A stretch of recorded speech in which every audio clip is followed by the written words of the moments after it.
Good morrow, scholars. Welcome again to Breaking Dawn. We're getting really close to the end. Only 2 more chapters after today. I might do the last 2 chapters tomorrow. Bear with me, this is probably going to be a long chapter. Not because it's 21 pages, but mostly that. But my chest has been hurting pretty badly today. I'm not sure what it is. I don't think it's anything too serious, but I know what it looks like, and I don't think that's what it is. So bear with me. Every time. Anywho, I should check and make sure my phone's charging, actually. Wait.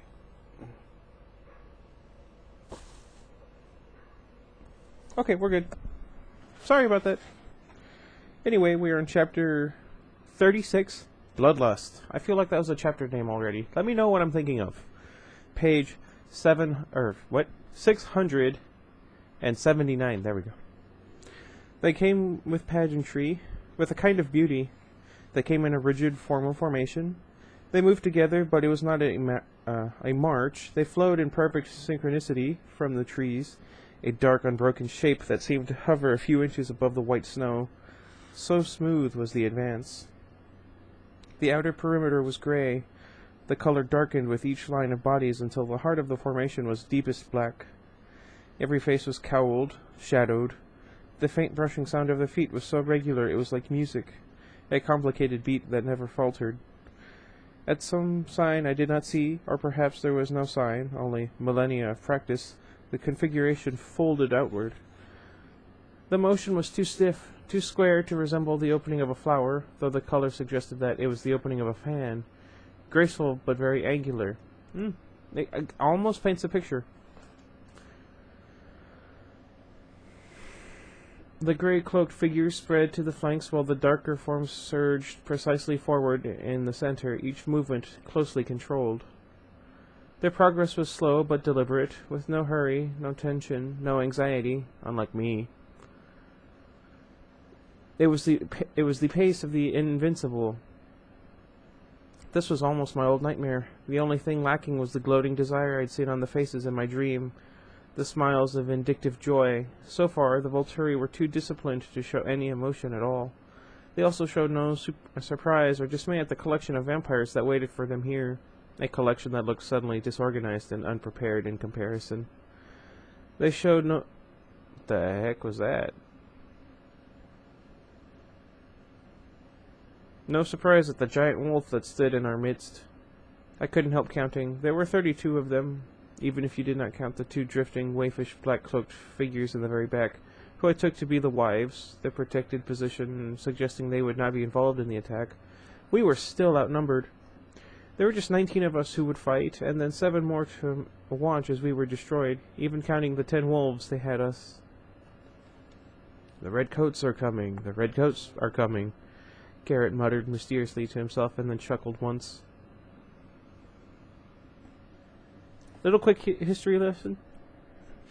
Why do I go like that? If you don't mind. It wasn't the redcoats are coming that was said. Shoot, I just had it. I think it was the regular militia. Basically the standing army of the British Empire in the colonies. But even that's not quite correct to say, because even at this time, the citizens in the colonies considered them British. Or themselves British, I should say. But, you know, it's a common historical inaccuracy that everyone believes. So I'm letting it slide because, you know, what can you do when popular culture tells you something? Anyway.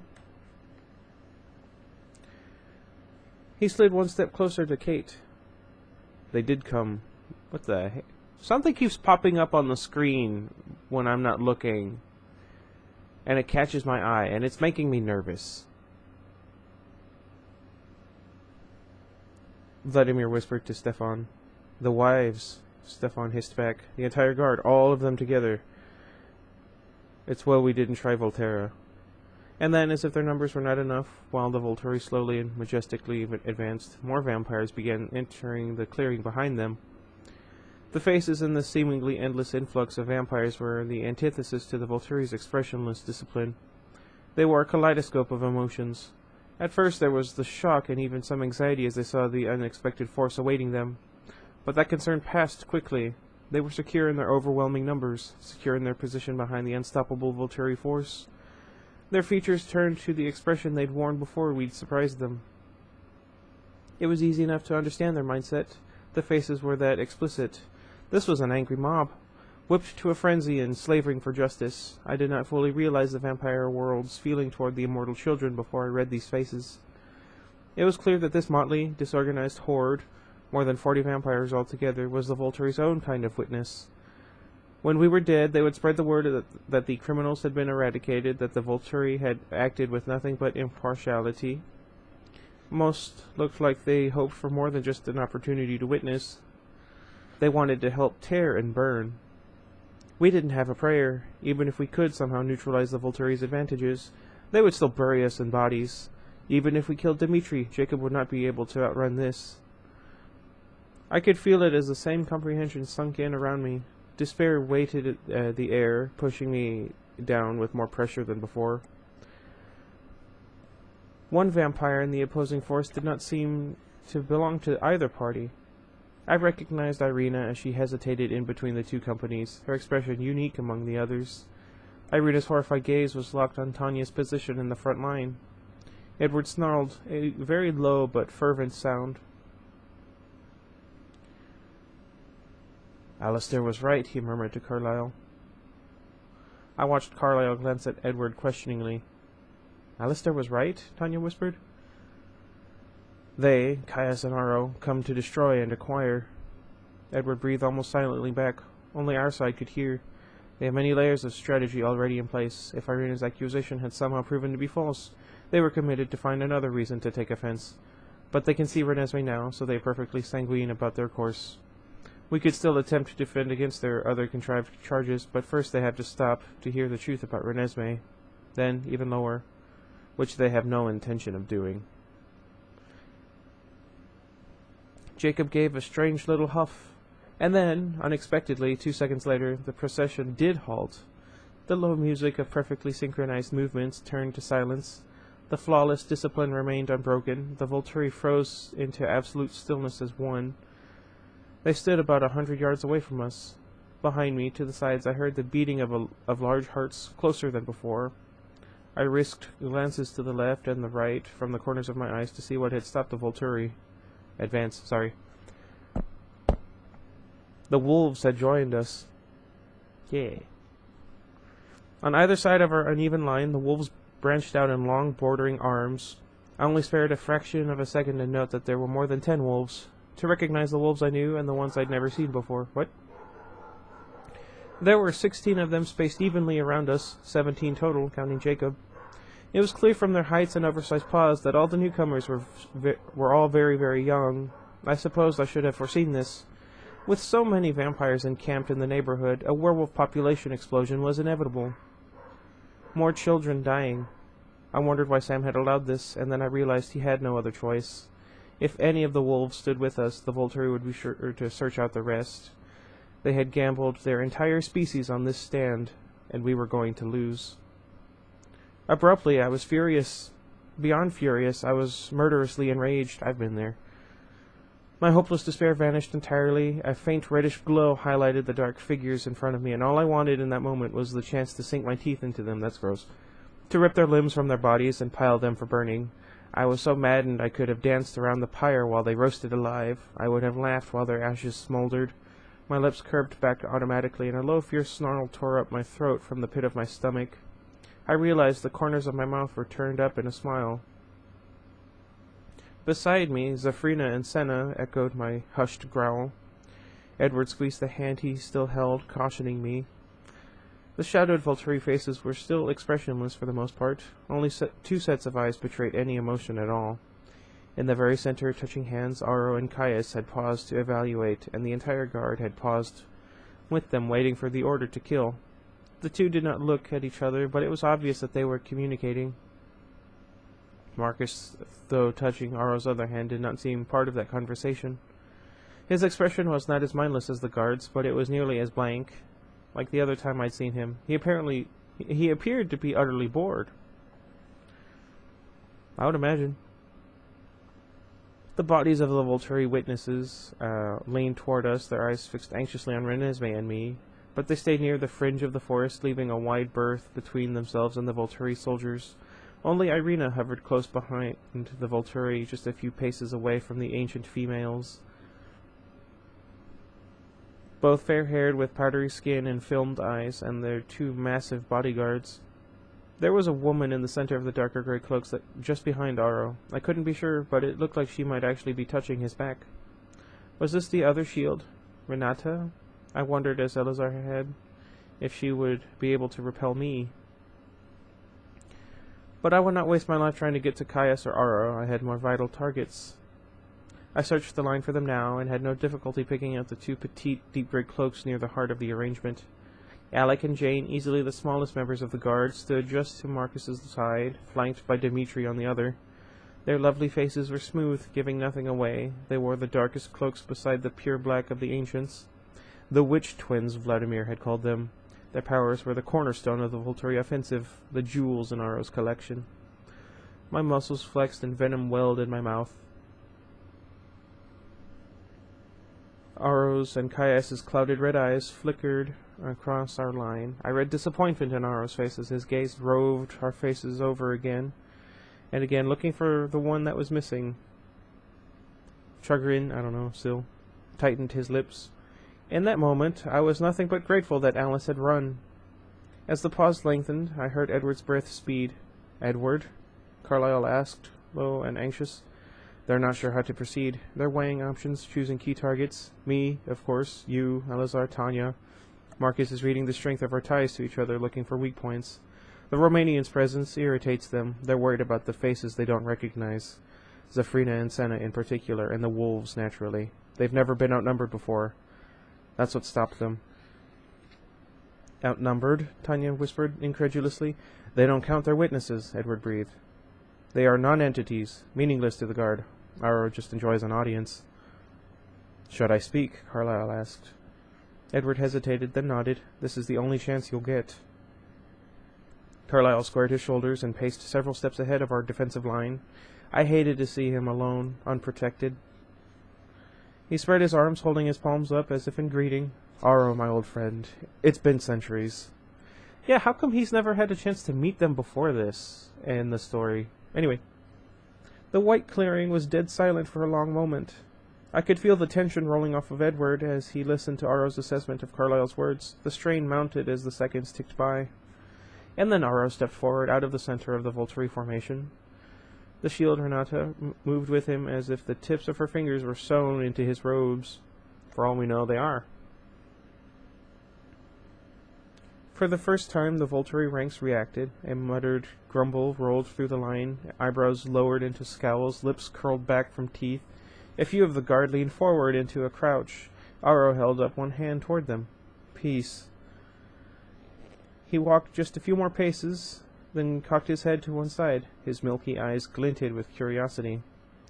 Fair words, Carlyle, he breathed in his thin, wispy voice. They seem out of place, considering the army you've assembled to kill me, and to kill my dear ones.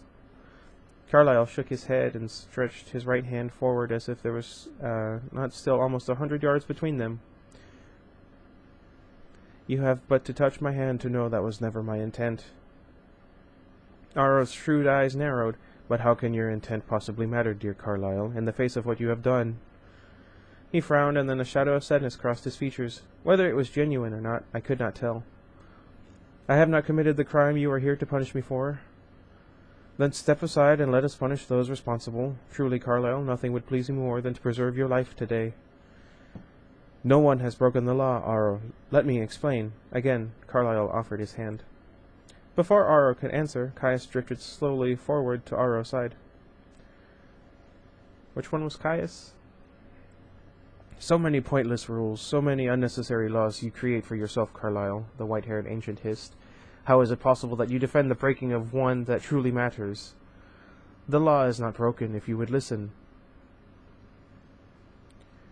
We see the child, Carlyle, Caius snarled. Do not treat us as fools. She is not an immortal. She is not a vampire. I can easily prove this with just a few moments. Caius cut him off. If she is not one of the forbidden, then why have you amassed a battalion to protect her?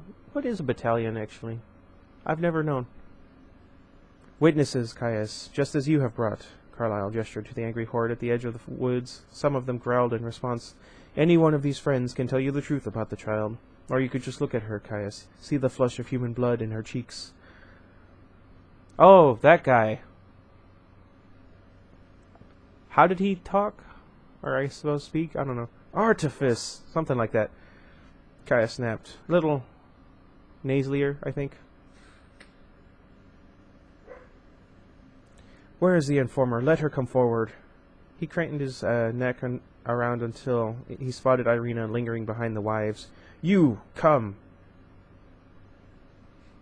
I just remember what happens, and yeah.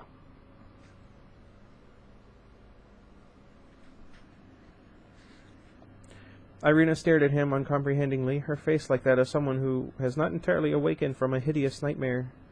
Impatiently, Caius snapped his fingers. One of the wives' huge bodyguards moved to Irina's side and prodded her roughly in the back. Irina blinked twice and then walked slowly toward Caius in a daze. She stopped several yards short, her eyes still on her sister's. Caius closed the distance between them and slapped her across the face. It couldn't have hurt, but there was something terribly degrading about the action. It was like watching someone kick a dog.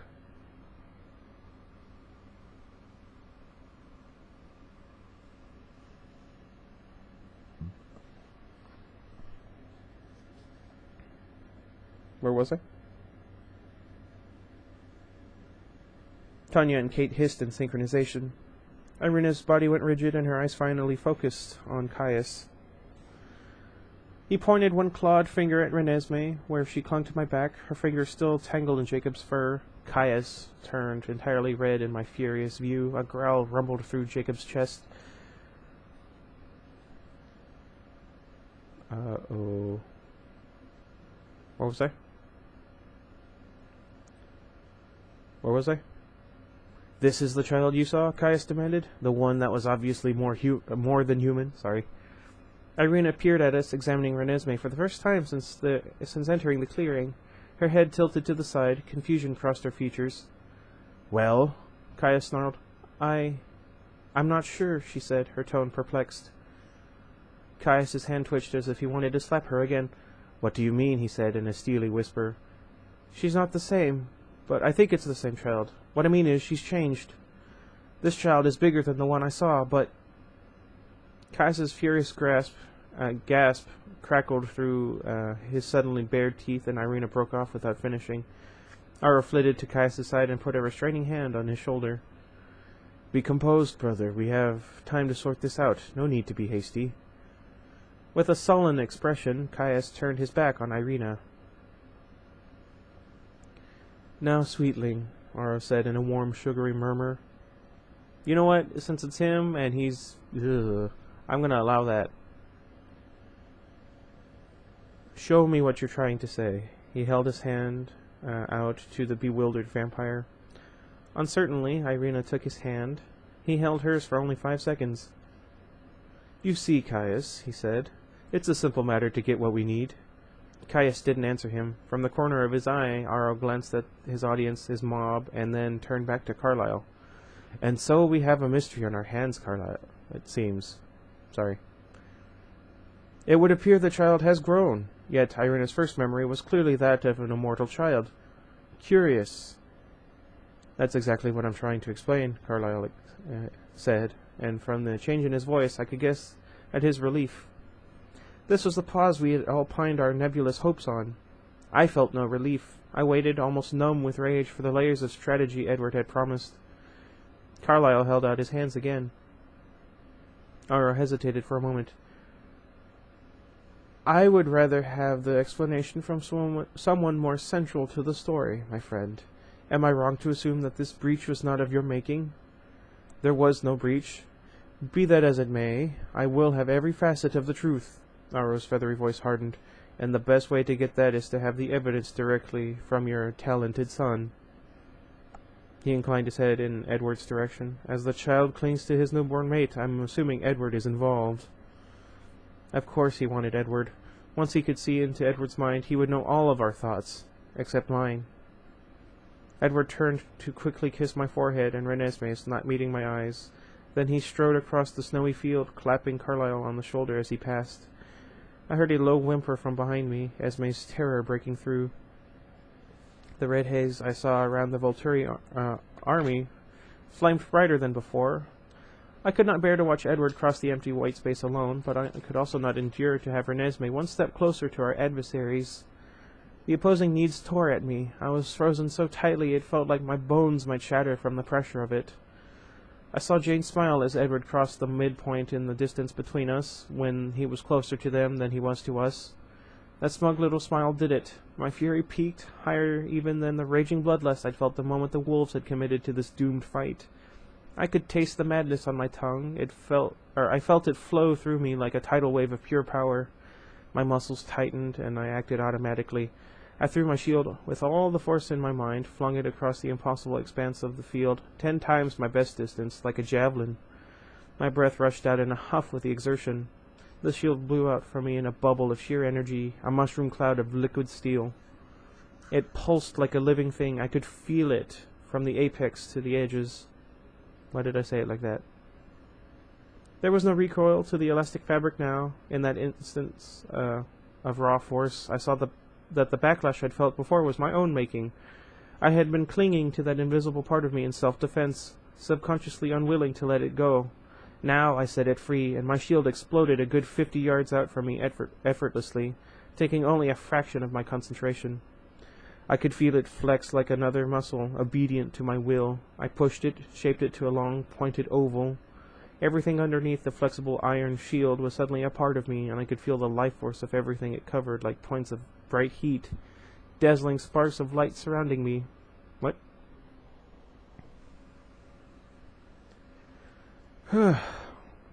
Chest hurts. Sorry. Where was I?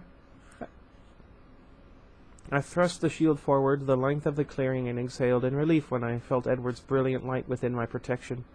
I held there, contracting this new muscle so that it closely surrounded Edward, a thin but unbreakable sheet between his body and our enemies. Barely a second had passed by. Edward was still walking to Aro. Everything had changed absolutely, but no one had noticed the explosion except for me. A startled laugh burst through my lips. I felt the others glancing at me and saw Jacob's big black eye roll to stare down at me like I'd lost my mind. Edward stopped a few feet away from Aro, and I realized with some chagrin that, though I certainly could, I should not prevent this exchange from happening. This was the point of all our preparations, getting Aro to hear our side of the story. It was almost physically painful to do it, but reluctantly I pulled my shield back and left Edward exposed again. The laughing mood had vanished. I focused totally on Edward, ready to shield him instantly if something went wrong. Edward's chin came up arrogantly, and he held his hand out to Aro as if he were conferring a great honor. Aro seemed only delighted with his attitude, but his delight was not universal. Renata fluttered nervously in Aro's shadow.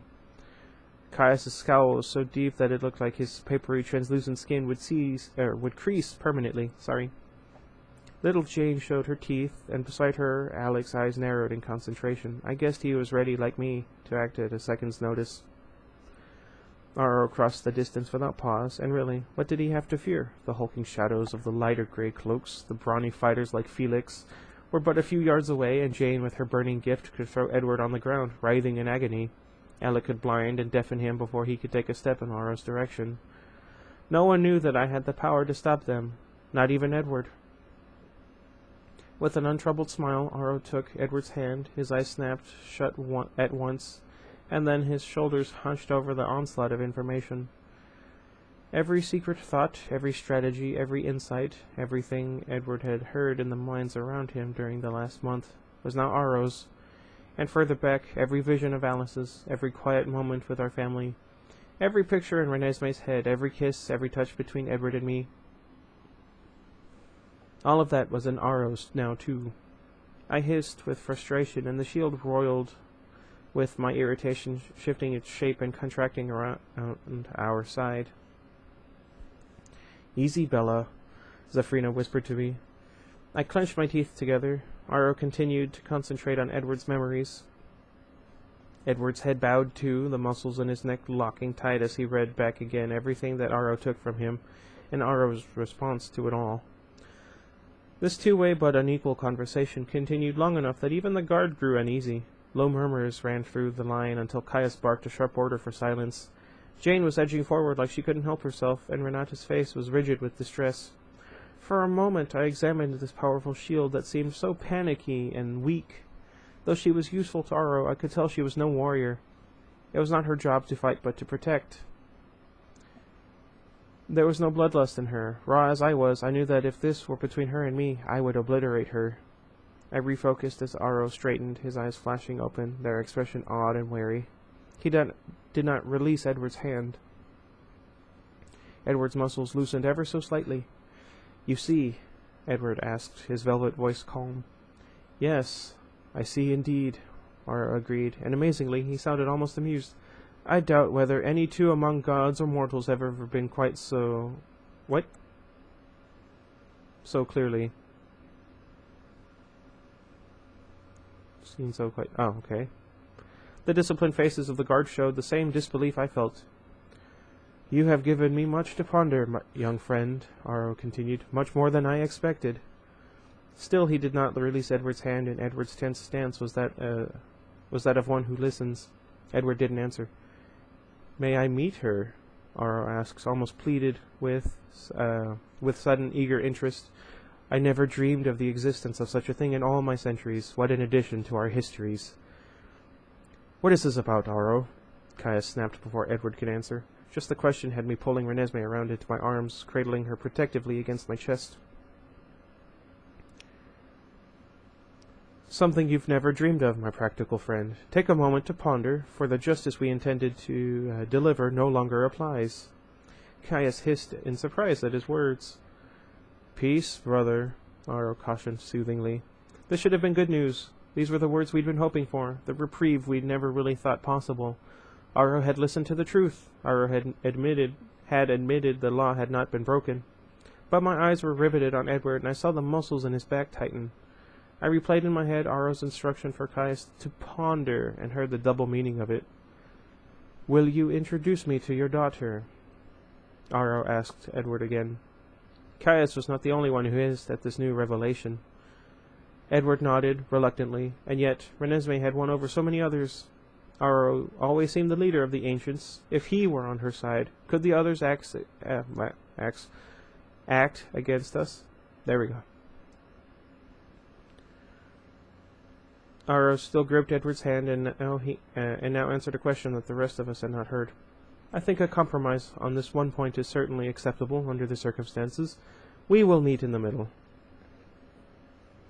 Aro released his hand. Edward turned back toward us, and Aro joined him, throwing one arm casually over Edward's shoulder like they were the best of friends.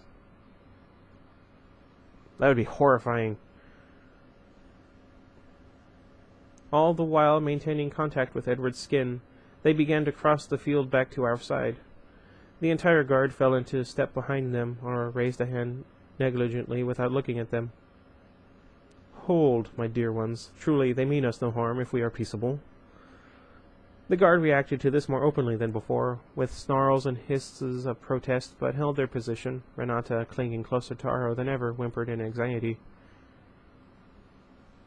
"Master," she whispered. "Don't fret, my love," he responded. "All is well."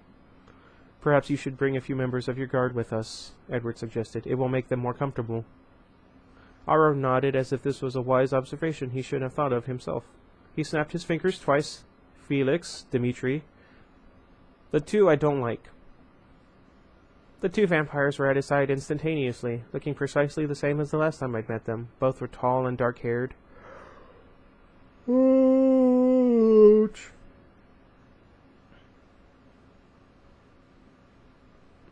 Dimitri hard and lean as the blade of a sword, Felix hulking and menacing as an iron-spiked cudgel. That was weird. The five of them stopped in the middle of the snowy field. "Oh. Bella," Edward called, "bring Renesmee." and a few friends. I took a deep breath. My body was tight with opposition, the idea of taking Renesmee into the center of the conflict, but I trusted Edward. He would know if Aro was planning any treachery at this point. Aro had 3 protectors on his side of the summit, so I would bring 2 with me. It only took me a second to decide. Jacob? Emmett? I asked quietly. Emmett because he would be dying to go, Jacob because he wouldn't be able to bear being left behind. Both nodded. Emmett grinned. I crossed the field with them flanking me. I heard another rumble from the guard as I saw my choices. Clearly they did not trust the werewolf. Aro lifted his hand, waving away their protest again. Interesting company you keep, Dimitri murmured to Edward. Edward didn't respond, but a low growl slipped through Jacob's teeth. We stopped a few yards from Aro. Edward ducked under Aro's arm and quickly joined us, taking my hand. For a moment we faced each other in silence, then Felix greeted me in a low aside. Ouch.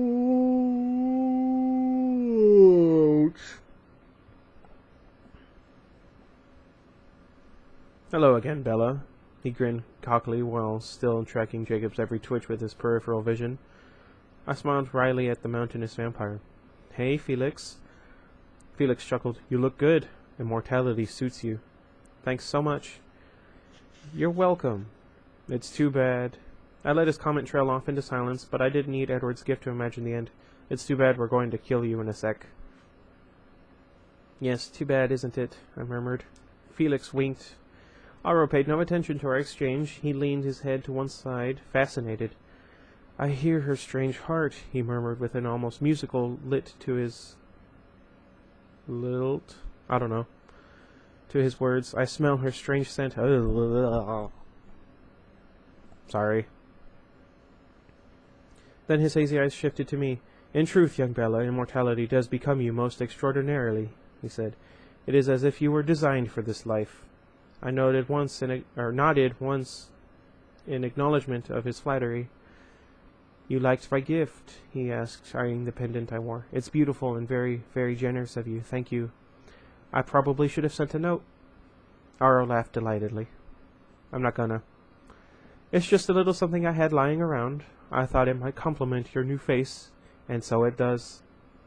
I heard a little hiss from the center of the Volturi line. I glanced over Aro's shoulder. It seemed Jane wasn't happy about the fact that Aro had given me a present. Aro cleared his throat to reclaim my attention. May I greet your daughter, lovely Bella? He asked sweetly. This is what we'd hoped for, I reminded myself. Fighting the urge to take Renesmee and run for it, I walked 2 slow steps forward. My shield ripped out behind me like a cape, protecting the rest of my family. Excuse me. While Renesmee was left exposed. It felt wrong. Horrible. Aro met us, his face beaming. But she's exquisite, he murmured. So like you and Edward. And then louder. Hello, Renesmee. Renesmee looked at me quickly. I nodded. Hello, Aro, she answered formally in her high, ringing voice. Aro's eyes were bemused. What is it? Caius hissed from behind. He seemed infuriated by the need to ask. Half mortal, half immortal, Aro announced to him and the rest of the guard without turning his enthralled gaze from Renesmee. Conceived so, and carried by this newborn while she was still human. Impossible, Caius scoffed. Do you think they fooled me then, brother? Aro's expression was greatly amused, but Caius flinched. Is the heartbeat you hear trickery as well? Caius scowled, looking as chagrined as if Aro's gentle questions had been blows. Calmly and carefully, brother, Aro cautioned, still smiling at Renesmee. I know well how you love your justice, but there is no justice in acting against this unique little one for her parentage. And so much to learn, so much to learn. I know you don't have my enthusiasm for collecting histories, but be tolerant with me, brother, as I add a chapter that stuns me with its improbability. Sorry. We came expecting only justice and the sadness of false friends, but look at what we have gained instead. A new bright knowledge of ourselves and our possibilities. He held out his hand to Renesmee in invitation, but this was not what she wanted. She leaned away from me, stretching upward to touch her fingertips to Aro's face. Aro did not react with shock as almost everyone else had reacted when this performance from Renesmee. He was as used to the flow of thought and memory from other minds as Edward was. His smile widened, and he sighed in satisfaction. That sounds weird. Brilliant, he whispered. Renesmee relaxed back into my arms, her little face very serious. Please? She asked him. His smile turned gentle. Of course I have no desire to harm your loved ones, precious Renesmee. Aro's voice was so comforting and affectionate, it took me in for a second, and then I heard Edward's teeth grind together, and far behind us Maggie's outraged hiss at the lie.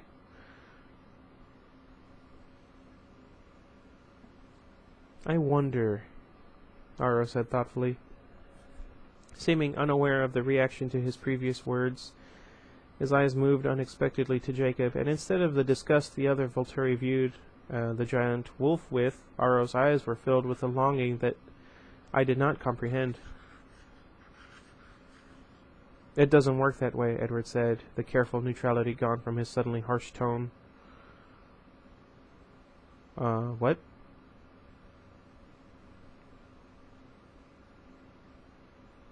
I'm confused.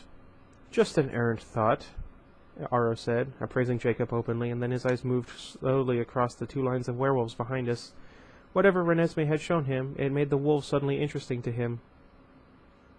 They don't belong to us, Aro. They don't follow our commands that way. They are here because they want to be. Jacob growled menacingly. They seemed quite attached to you, though, Aro said. And your young mate, and your family. Loyal. His voice caressed the words softly. They're committed to protecting human life, Aro. That makes us able to coexist with us, but hardly with you, unless you're rethinking your lifestyle. Aro laughed merrily. Again, no. Just an errant thought, he repeated. You well know how that is. We none of us can entirely control our subconscious desires. What? Edward grimaced. I do know how that is, and I also know the difference between that kind of thought and the kind with a purpose behind it. It could never work, Aro. Jacob's vast head turned in Edward's direction, and a faint whine slipped from between his teeth. He's intrigued with the idea of guard dogs. See, that's what I thought, but I wasn't sure. It would be interesting, though. Edward murmured back. There was 1 second of dead silence, and then the sound of the furious snarls ripping from the entire pack filled the giant clearing. There was a sharp bark of command, from Sam, I guessed, though I didn't turn around to look, and the complaint broke off into ominous quiet. I suppose that answers that question, Aro said, laughing again. This lot has picked its side. Edward hissed and leaned forward. I clutched at his arms, wondering what could be in Aro's thoughts that would make him react so violently. While Felix and Dimitri slipped into crouches in synchronization, Aro waved them off again. They all returned to their former postute, Edward included. So much to discuss, Aro said, his tone suddenly that of an inundated businessman. So much to decide. If you and your furry protector will excuse me, my dear Cullens, I must confer with my brothers. Okay. So, about 40 minutes, almost. See what I mean? My chest doesn't hurt as much right now, though. So I'm probably just going to go for a walk and enjoy the sun while it's still sunny before the clouds return and it's, gloomy. That was an interesting chapter. I, for the most part, enjoyed it, actually. Even if not a lot happened in it. Let me know what your thoughts are on the subject, I guess. And, I don't know. I'm just wasting time at this point. Anyway, if you guys have some ideas for stuff I can do for the channel, stuff you don't want me to do for the channel, you remember, I used to say those words all the time. It was practically part of my outro. Anyway, until next time, goodbye everybody. I was going to go like that and then go off into a wave, and then I didn't. I don't know why.